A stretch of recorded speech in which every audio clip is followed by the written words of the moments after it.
Dear learners, तो last class में हमने किया था physical change and chemical change and chemical changes में आपको क्या क्या चेंजेस ऑब्ज़र्व कर सकते हैं। कुछ हमने इम्पॉर्टेंट इक्वेशंस भी की थी on the basis of activities. तो आप आई इंसिस्ट कि लास्ट वीडियो देखें और वो सारी इक्वेशंस अपनी नोटबुक में नोट करके उन्हें याद करें और उनमें से क्या क्या चेंजेस आपने ऑब्ज़र्व किए थे वो भी एक बार रिकॉल करें। और नेक्स्ट हमारा जो टॉपिक है that is chemical equations. This one activity 1.1 can be described as when a magnesium ribbon is burnt in oxygen it gets converted to magnesium oxide।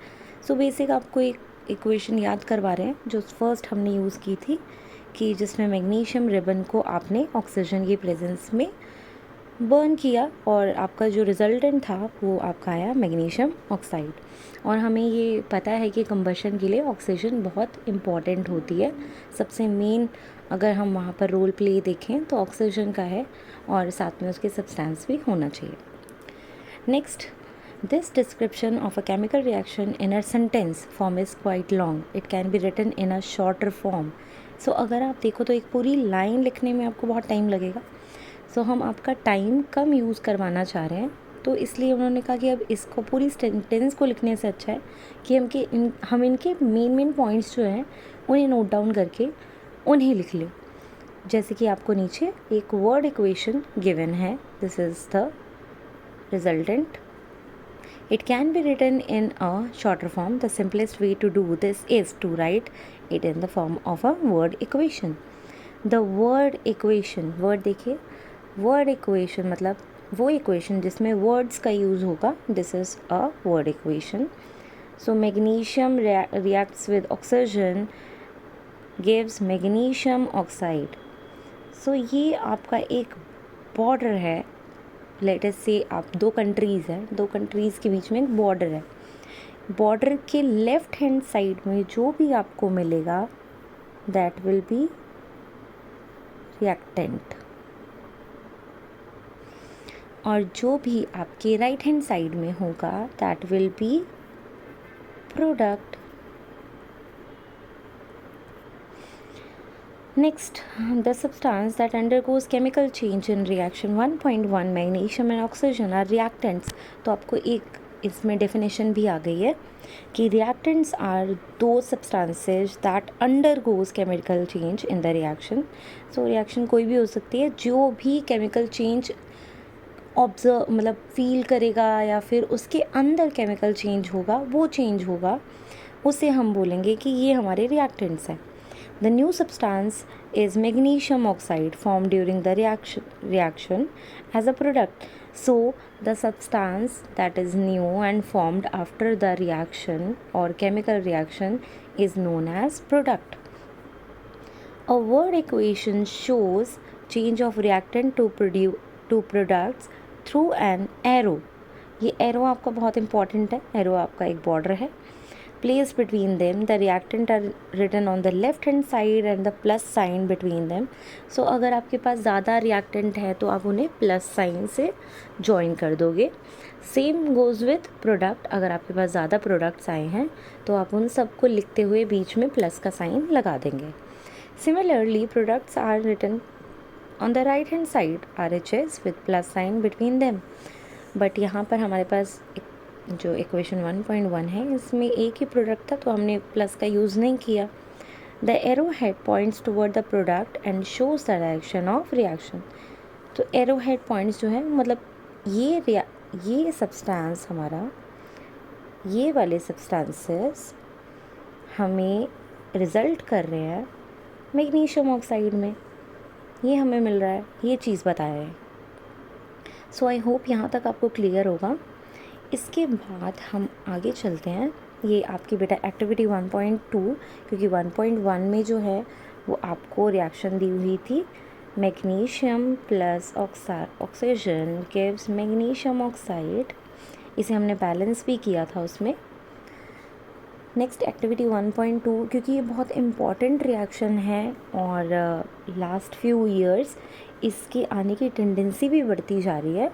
ये डबल डिस्प्लेसमेंट रिएक्शन की equation है।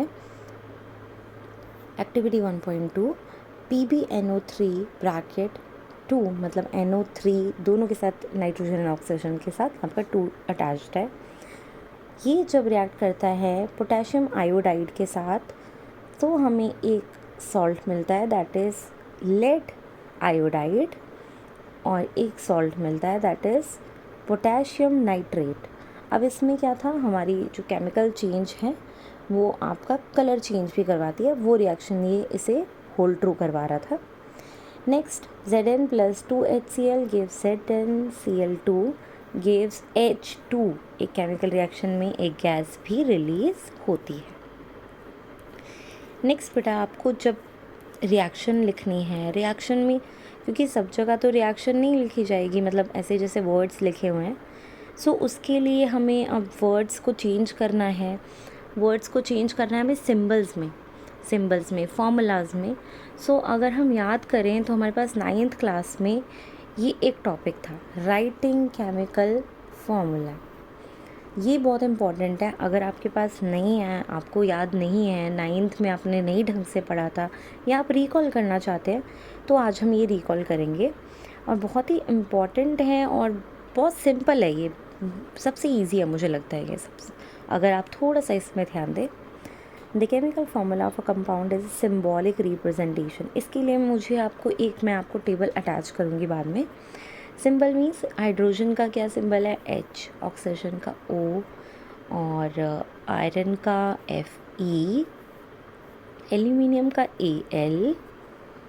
Next हम यहाँ भी देख लेते हैं, इसमें बहुत सारे दे भी हुए हैं। Sodium is Na, potassium is K, silver Ag, copper Cu। अब एक चीज़ ध्यान रखिएगा, इसमें लिखने का नोटेशन है कि फर्स्ट अल्फ़ाबेट आपका कैपिटल होगा और सेकेंड अल्फ़ाबेट आपका स्मॉल होगा। नेक्स्ट इसमें देखिए, यहाँ पर सिंबल आपको याद होने चाहिए। फर्स्ट ऑफ ऑल सबसे इम्पॉर्टेंट है कि आपको सिंबल याद होने चाहिए। नेक्स्ट, द कंबाइनिंग कैपेसिटी और power of an element is known as valency. मतलब आप कितनों से ज्वाइन हो सकते हैं। हम सबके पास 2 हैंड्स हैं। अगर मैं चाहूँ कि मैं एक टाइम में शेक हैंड करना चाह रही हूँ किसी से, तो मैं कितने लोगों से शेक हैंड कर सकती हूँ? मैं 2 लोगों से शेक हैंड कर सकती हूँ। क्यों? क्योंकि मेरे पास 2 हैंड्स हैं, 2 वैलेंसी है मेरे पास। सेम आप ये एग्जांपल देखिए NCERT में जो दिया हुआ है, humans being have 2 arms and an octopus has 8। तो एक ऑक्टोपस है आपके पास। Let us erase this and I will explain it here, there is space. So octopus है एक आपका, इसकी मैं 8 हैंड्स बनाती हूँ, 1 2 3 4 5 6 एंड लेट अस से हियर। सो आपके पास 8 हैंड्स वाला ऑक्टोपस है। अब इस ऑक्टोपस को ह्यूमन ने ज्वाइन करवाना है, ह्यूमन के साथ अटैच करना है आपने। तो ह्यूमन अगर इसका हैंड होल्ड करेगा तो कितने ह्यूमन्स इसके हैंड होल्ड कर पाएंगे? Let us change the colour of the pen. So यहाँ से, क्योंकि ह्यूमन के 2 हैंड होते हैं, तो मैं एरो से उन हैंड्स को ज्वाइन करवा रही हूँ या शो कर रही हूँ। ये देखिए, 1 ह्यूमन, 2 ह्यूमन, ये 3 ह्यूमन और ये 4th वन। सो मतलब एक ऑक्टोपस जिसके 8 हैंड्स हैं वो 4 ह्यूमन बीइंग को, क्योंकि ह्यूमन बीइंग की दो वैलेंसीज हैं, 2 हैंड्स हैं, तो 4 ह्यूमन बीइंग को वो होल्ड कर सकता है। इस तरह से वैलेंसी भी बनती है। तो जितना ज़्यादा आपके पास वैलेंसी होगी उतने ही ज़्यादा आप एलिमेंट्स को ज्वाइन कर पाएंगे। नेक्स्ट देखिए फॉर्मूला कैसे बनता है। देखिए यहाँ पर एक वर्ड लिखा हुआ था सबस्क्रिप्ट 4। सबस्क्रिप्ट होता है बेटा जो नीचे लिखा जाता है। अब इसका एक फॉर्मूला भी बन सकता है। देखिए इसमें O बीइंग सेंटर एलिमेंट, वहाँ पर आपका ऑक्टोपस मेन है। सो एक ऑक्टोपस को कितने ह्यूमन बीइंग ने ज्वाइन कर रखा है? 1 2 3 4। सो ये सबस्क्रिप्ट वाला जो नंबर है ना, दिस इंडिकेट्स कि आपने कितने ह्यूमन बीइंग ज्वाइन किए हैं इस वाले के साथ। नेक्स्ट हम इसमें आगे रीड करते हैं बेटा। इसमें ये टेबल भी याद करना बहुत ज़रूरी है बेटा। एक सिंबल की मैं टेबल आपको अटैच करके दूंगी, आप उन सिंबल्स को भी कर सकते हैं, बट जितने ये सिंबल सामने लिखे हुए इससे ज़्यादा सिंबल्स आपको 10th क्लास में यूज़ नहीं करने होते, यही आते हैं, बार बार रिपीट होते हैं, तो आप इसे पढ़िए। जिनके भी साथ प्लस लिखा है 1, मतलब सिंपल प्लस लिखा हुआ है, मीन्स उनकी वैलेंसी है 1। जिनके साथ 2 प्लस है, दैट मीन्स उनकी वैलेंसी है 2। Plus means they can give, they can provide. Minus means they can accept, minus means they can accept. Plus means they can donate. अगर मेरे पास प्लस में पैसा है, मेरे पास एक्स्ट्रा मनी है, तभी तो मैं किसी को दे पाऊँगी, बट इनके पास तो ऑलरेडी कम है, तो ये उनसे बोरो करेंगे। कितने बोरो कर सकते हैं वो भी ऊपर लिखा होता है, और कितने उन्होंने दे सकते हैं, कितने वो डोनेट कर सकते हैं वो भी लिखा है, कितने वो बोरो कर रहे हैं वो भी लिखा होता है। नाइट्राइट 3 कंज्यूम कर सकता है। अब यहाँ देखिए इसमें कंपाउंड जो लिखे हुए हैं, कंपाउंड, ये टोटल प्लस साइन जो है ये दोनों पे है, ये माइनस साइन इन दोनों पे है। OH ब्रैकेट लगाएंगे और फिर माइनस है, ये इस तरह से दोनों पे माइनस है। नेक्स्ट देखिए,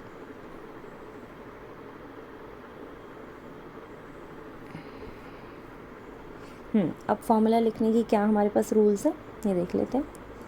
the rules that you have, the rules that you have to follow while writing a chemical formula are as follows. First, the valencies or charges on the ion must balance. तो मतलब जितनी भी valency है, charges हैं, वो balance होने चाहिए, मतलब फुलफिल होने चाहिए। अगर आप किसी के पास 2 वैलेंसीज हैं, वो 2 दे सकता है, तो आपको 2 एलिमेंट उसके साथ ज्वाइन करने पड़ेंगे, या ऐसा एलिमेंट ज्वाइन करना पड़ेगा वो जो दोनों वैलेंसीज को कंज्यूम कर पाए। When compound consists of a metal and a non-metal, the name or symbol of the metal is written first. तो मेटल के जो सिंबल है उसको हम प्रायोरिटी देंगे, क्योंकि वो डोनर है। मेटल हमेशा डोनर होता है, हमेशा प्लस में आता है। कुछ एक्सेप्शंस हैं, बट अभी हम उन एक्सेप्शंस को रीड नहीं कर रहे। फॉर एग्जाम्पल, कैल्शियम ऑक्साइड में calcium will be first, oxygen will be last. बहुत सारे एग्जाम्पल्स दिए हुए हैं, ये देखिए, ये लिखा हुआ है यहाँ पे। तो आपके जो नॉन मेटल्स हैं वो राइट हैंड साइड में लिखे होते हैं, और कैल्शियम, सोडियम, आयरन, कॉपर जो भी मेटल हैं वो आपके लेफ्ट हैंड साइड में, मतलब एक फार्मूला में आपके लेफ्ट हैंड साइड में और मेटल है और राइट हैंड साइड में नॉन मेटल है। In compounds formed from polyatomic ion, जो आपने ये पढ़े थे बेटा, ये वाले कंपाउंड, ये पॉलीएटॉमिक आयन्स, ये जो आपने पढ़े हैं इसके बारे में है। In compound form with polyatomic ions, the number of ion present in the compound is indicated by enclosing. तो आपके ऊपर जो माइनस प्लस छोटा सा लिखा हुआ था ना, वो आपने ब्रैकेट में अज्यूम करना है कि वो दोनों पे है charge. In case the number of polyatomic ion is 1, the bracket is not required. अगर आपके पास एक ही पॉलीएटॉमिक आयन है तो वो ब्रैकेट जो है वो रिक्वायर्ड नहीं है, वो हम इससे समझेंगे अभी फॉर्मूला जब बनाएंगे, क्योंकि क्रॉस करेंगे तब समझ में आएगा। नेक्स्ट देखिए, formula for simple compound. Simple अगर फॉर्मूला है, फॉर एग्जांपल हाइड्रोजन क्लोराइड एक हम ले लेते हैं एग्जांपल, आपका HCl बना रखा है पहले, हाइड्रोजन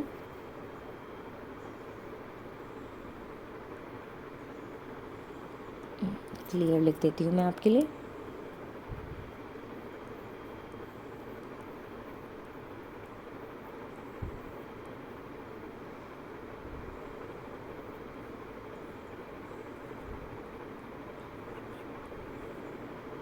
हाइड्रोजन, अब इसका देखिए सिंबल लिखेंगे, hydrogen is H, chloride will be Cl। अब हाइड्रोजन की वैलेंसी प्लस भी होती है माइनस भी होती है, लेकिन क्योंकि हाइड्रोजन अभी लेफ्ट में है तो हमें क्या लेना होगा, इसे एज अ प्लस, +1। और क्लोराइड क्योंकि बीइंग इन राइट तो हम इसे -1 में लिखेंगे। प्लस और माइनस लिखने की नेसेसिटी नहीं होती। इसके बाद हम करते हैं क्रॉस। H के पास आया है 1, Cl के पास आया है 1। 1 को लिखने की कोई ज़रूरत नहीं है, तो हमारा फॉर्मूला बन जाएगा HCl। नेक्स्ट एक और हम फॉर्मूला लेते हैं, दैट विल बी मैग्नीशियम, जो हम अभी पढ़ के आए हैं उसका भी फॉर्मूला बनाते हैं। कैसे हमने एकदम से लिख दिया था MgO, मैग्नीशियम ऑक्साइड। अब देखो यहाँ पर आपको लगा होगा कि यहाँ ऑक्सीजन भी तो लिख सकते थे, हमने ऑक्साइड ही क्यों लिखा, ये भी क्वेश्चन कई बच्चों के मन में आ रहा होगा। तो मैग्नीशियम तो सिंपल है Mg। मैं आपको एक बार टेबल के साथ दिखाती चलती हूँ कि हमने ऐसा क्यों लिखा है। मैग्नीशियम देखिए यहाँ पर, फाइंड आउट मैग्नीशियम का सिंपल सा फॉर्मूला है Mg2+। ये मैं इरेज कर देती हूँ ताकि थोड़ी विजिबिलिटी अच्छी हो जाए। Magnesium is Mg2+। ऑक्साइड, अब देखो यहाँ ऑक्सीजन नहीं लिखा हुआ, कहीं आप सोचो कि ऑक्सीजन क्यों नहीं लिख रहे, यहाँ ऑक्साइड लिखा है क्योंकि हमें वैलेंसी भी तो लिखनी है। तो वैलेंसी के साथ आपका कितना है, कैसा नाम है, ऑक्साइड है। Mg oxide means O। Magnesium की वैलेंसी है 2+ और ऑक्साइड की वैलेंसी है 2-। प्लस माइनस आप नहीं लिखेंगे। अगर कोई चीज़ राइट में लिखी हुई है तो ऑब्वियसली वो नेगेटिव है, और जो लेफ़्ट में लिखी है वो पॉजिटिव है। क्रॉस करेंगे Mg2O2। जब भी यहाँ पर सिमिलर होते हैं ना, या तो 1 हो या फिर सिमिलर हो, तो इन्हें हम कैंसल आउट कर देते हैं और फॉर्मूला हमारा बन जाएगा MgO। आई होप ये आपको क्लियर होगा। सेम ऐसे ही बाकी भी आप बना सकते हैं, बहुत इजी है, कुछ नहीं करना, सिंपल लिखना है सिंबल जो आप अपने टेबल पे देख रहे होंगे, और चार्ज लिखना है साथ में, क्रॉस मल्टीप्लाई करेंगे, जिसके पास जो चार्ज आ जाएगा वो लिख देंगे सिंपल Mg1Cl2। जहाँ भी 1 होगा वहाँ वो 1 रिमूव करना है, और अगर यहाँ पर दोनों तरफ सेम हो जाते नंबर तो वो भी कैंसिल आउट हो जाते हैं। बट यहाँ पर इवन नहीं है, अलग अलग नंबर है तो सेम रहेंगे। इसका फॉर्मूला बन जाएगा Mg, कुछ भी नहीं है मतलब वहाँ पर 1 है तो 1 लिखने की ज़रूरत नहीं है, Cl2। नेक्स्ट देखिए, इसमें हमारे पास है, हम करते हैं पॉलीएटॉमिक आयन। पॉलीएटॉमिक आयन का एक एग्जांपल मैं आपको लेके दिखाऊंगी, और उसके बाद आपको थोड़ा बहुत क्लियर हो जाएगा कैसे काम कर रहा है ये। फॉर्मूला ऑफ सोडियम नाइट्रेट देखिए, सोडियम का फॉर्मूला है Na और नाइट्रेट है हमारा NO3। या फिर मैं आपको बना के दिखाती हूँ हाइड्रोजन, ठीक, magnesium hydroxide. Magnesium is Mg, hydroxide. अब हाइड्रोक्साइड एक पॉलीएटॉमिक आयन है, आप टेबल में देखिएगा बेटा आपको दिखेगा OH। मैग्नीशियम की अपनी वैलेंसी होती है 2 और OH की अपनी वैलेंसी होती है -1, तो यहाँ 1 लिखेंगे, क्रॉस मल्टीप्लाई करेंगे। अब OH क्योंकि 2 हैं तो हम किसी एक को 2 नहीं दे सकते, इसलिए Mg के पास आएगा 1 और OH क्योंकि दोनों के पास 2 आया है तो इस तरह से ब्रैकेट लगा के सबस्क्रिप्ट में लिखेंगे हम। थर्ड वाला अगर आपको याद हो तो उसमें यही लिखा हुआ था कि जो भी आपके पास नंबर आएगा वो आप सबस्क्रिप्ट में नीचे लिखेंगे विद अ ब्रैकेट, इसलिए हमने ब्रैकेट लगाया है। अगर यहाँ पे 1 आया होता तो हमें ब्रैकेट की ज़रूरत ही नहीं थी, बट यहाँ 1 नहीं है इसलिए हम इसे कंटिन्यू करेंगे। नेक्स्ट एग्जाम्पल एक ले लेते हैं और, calcium carbonate. Calcium is Ca, carbonate is CO3। इसकी वैलेंसी होती है 2+, इसकी होती है 2-। क्रॉस मल्टीप्लाई करेंगे, आप देखो दोनों तरफ सेम है, Ca ब्रैकेट Ca2 CO3 बाहर 2। अब देखो बाहर वाला देखो, अंदर वाले को नहीं आप छेड़ सकते, बाहर वाले दोनों सेम है, तो इसे हम कर देंगे कैंसिल आउट। ये कैंसिल आउट हो गया। इसका फाइनल फार्मूला जो बनेगा देयर विल बी CaCO3। ये बहुत इंपॉर्टेंट फार्मूला है बेटा, पूरी 10th में आपको बहुत इंपॉर्टेंट लगेगा, ये कई जगह पे मिलेगा। सो ये आपको एग्जांपल्स दिए हुए हैं बेटा आपको प्रैक्टिस करने के लिए। तो आई इंसिस्ट कि आप ये प्रैक्टिस ज़रूर करें। फार्मूला को पहले सिंबल में लिखें और सिंबल से फिर फार्मूला बनाना सीखें, किस तरह से बनाएंगे। आई होप ये आपको क्लियर होगा और आप इसे प्रैक्टिस भी करेंगे बेटा। प्रैक्टिस के बिना आप सोचें कि आपका 100% आ जाए या फिर आपके फुल मार्क्स आ जाए, वो पॉसिबल नहीं है। Keep learning and keep practising.